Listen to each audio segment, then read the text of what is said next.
Tentunya siang hari ini saya ucapkan syukur alhamdulillah karena siang hari ini kita bisa bersama-sama silaturahmi dan juga kita melaksanakan ibadah sholat duhur berjamaah yang tentunya insya Allah mudah-mudahan kita semua yang selalu memakmurkan masjid dan sholat berjamaah mudah-mudahan selalu diberikan limpahan rahmat yang berkah dari Allah SWT. Amin. Saya rasa kalau untuk di wilayah Makassar nggak ada masalah sebenarnya. Kita selalu sama, tugas juga bersama, melaksanakan kegiatan-kegiatan bersama. Ya. Ada Babinsa dengan Babin Kaptipmas.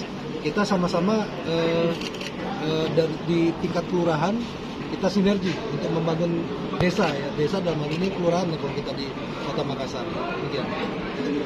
Jadi hari ini adalah wujud daripada silaturahmi kami dari Polrestabes Makassar dengan Pak Dandim beserta staf. Nah, ini tentunya untuk meningkatkan tali silaturahmi, mempererat komunikasi antara kepolisian dan TNI.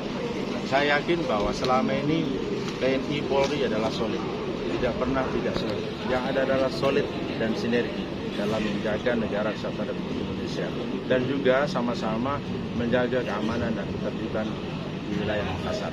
Sehingga alhamdulillah dengan silaturahmi ini melaksanakan sholat duhur berjamaah, insya Allah mudah-mudahan berkah dan hikmahnya adalah keberadaan kebersamaan kita antara TNI Polri.